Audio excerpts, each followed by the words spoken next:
Okay, so I've been hearing so much buzz about Emily Henry's funny story, and I'm really curious, what makes this latest book, it just came out in April 2024, right? That's right, April. What makes it really stand out in the contemporary romance space? Well, it's definitely making waves. So today, we're doing a deep dive. Okay. Our mission. Let's quickly get to the heart of it, understand what makes funny story tick, and, pull out the key insights for you. Sounds good. Just for context, it's set in Michigan, USA, and published by Berkeley. Yeah, and what's really fascinating about Funny Story is its premise. It's quite unique. Okay. At its core, it's about two people, Daphne Vincent and Miles Nowak. They find themselves living together totally unexpectedly after their partners leave them. For each other. Wait, for each other? So like a double betrayal? That sounds, wow, almost comically tragic. It really is, and that's part of the hook, I think. Daphne, she's portrayed as this quiet, very kind librarian, small-town background. And then there's Miles. He's this free-spirited bartender, super charming, but messy, definitely messy, but with a really good heart, Got it. And the exes. Right, the exes. Peter was Daphne's fiancé. And Petra was Miles's girlfriend. And the betrayal is pretty brutal. Peter suddenly decides he's in love with Petra, who happens to be his childhood best friend. Ouch. Yeah. So he breaks off the engagement with Daphne, right after they've moved to Michigan for her. And at the same time, Petra dumps Miles for Peter. Wow. Wow. So they're both left completely blindsided. Exactly. And Daphne, she refuses to go back home to her small town. I can understand that. And Miles, maybe surprisingly, offers her his spare room. So they end up roommates. I can just picture the contrast. Daphne, who you said is quiet, probably neat, reserved. Meticulously neat. Moving into the place of a messy, free-spirited bartender. Does the book really, play up that comedic tension? Or is it more in the background? Oh, it absolutely leans into it. That initial roommate situation, it's not just for laughs. It kind of forces them into this closeness, this intimacy maybe, even though they're so different. It's a clever way to start exploring their vulnerability right from the get-go. Okay, this is where it gets really interesting for me. They start as these polar opposite roommates, both dealing with heartbreak. Yeah, navigating this total mess. But then a friendship starts to form, and eventually something more. And it seems like that journey happens through, takeout dinners, bad dates. Hilariously bad dates, apparently, and lots of late night talks, long, vulnerable conversations. No. And what really seems to stand out is Daphne's journey. This idea that she's figuring out who she is outside of a relationship. That's a huge part of it, absolutely. Her self-discovery arc. What do you think makes her able to do that in this specific situation? Living with the ex of the woman her fiancé left her for. It seems counterintuitive. That's a great question. I think maybe it's the lack of pressure you mentioned. Yeah. With Miles, there's no pretense. They're both kind of in the same sinking boat, emotionally speaking. Right, shared wreckage. Exactly. It lets her be messy, lets her be imperfect. She can actually dig into what she wants, not what she thought she should want with Peter. Makes sense.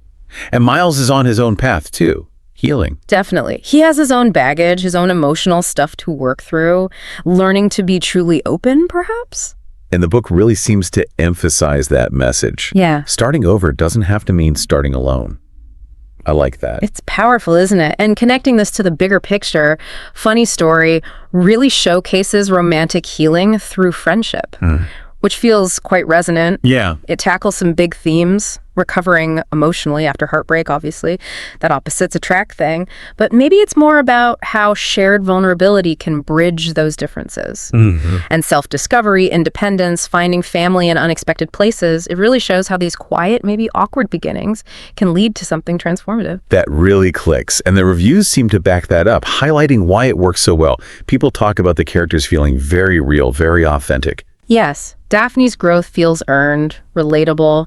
Anyone who's had to rebuild can probably see themselves in her. And Miles. I keep reading he's one of Henry's most lovable heroes. Goofy, open-hearted, but still complex. Very much so. He's not just a charming goofball. There's depth there, layers. And then there's the dialogue, that classic Emily Henry banter, right? Sharp, witty. Oh yeah, the banter's definitely there. Clever, snappy. But what's interesting here, I think, is that it's not just witty for witty's sake. How so? It feels like it often becomes a way into talking about deeper things, vulnerability, past trauma.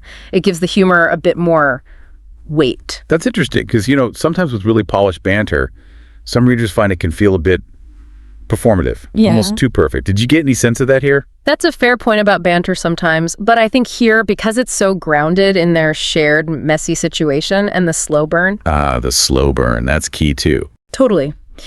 The romance builds really organically from that friendship foundation. It makes the vulnerability feel earned, so the banter feels less like a performance and more like a coping mechanism that gradually turns into real connection. So it's more than just a fun read. It's got substance. Absolutely. It's really celebrated as being more than just a romance. It's a story about finding your self-worth again, about empowerment. Okay, but let's be balanced. Yeah. No book works for everyone. Are there any common criticisms? Sure, for readers who love that instant chemistry, that insta-love, Right. this plot might feel slow. It really is a slow burn. It takes its time building that connection. Okay, so patience is required. Maybe a bit, yeah. Yeah. Also, some readers might be surprised by the level of grief and emotional heaviness, especially if they're comparing it to some of Henry's earlier books, like Beach Read, which some people see as a bit lighter. So manage expectations, maybe? It goes deeper than just laughs? Exactly. It deals with the fallout of betrayal quite seriously. Which actually brings up an important point, I think, about healing. There's a quote from the book that really seems to capture its essence. Something like, "You don't fall in love by accident. You decide to open yourself up to it again and again every day, even when it's terrifying." That hits hard. Doesn't it? It speaks right to that journey Daphne and Miles are on, choosing vulnerability, choosing connection, even when it's scary as hell after what they've been through. It makes the romance feel very intentional, very chosen. Precisely. It's not just happening to them, they're actively participating in it, despite the fear. It's a really core part of their story. So wrapping this up for our listeners, what does this all mean for you? If this deep dive into funny story has piqued your interest, And you're looking for more like it. you might obviously enjoy other Emily Henry books. Beach Read is a classic comparison. Yeah. But maybe also titles that blend that romance with a deeper emotional journey, like Yours Truly by Abby Jimenez. Oh, good one. Yeah. Or The Love Hypothesis by Ali Hazelwood. That has great banter, too. Right? Or maybe even One True Loves by Taylor Jenkins Reid, which also deals with complicated choices and past loves. All great suggestions. They explore similar territory in different ways. Okay, so before we go, a final thought to leave you with. Yeah, maybe something to mull over. You know, in a world that often pushes for quick fixes, especially for heartbreak, what's the real power in doing it the slow way? What power lies in that messy, intentional choice to rebuild? Not just your relationships, but your actual sense of self. One, vulnerable conversation at a time.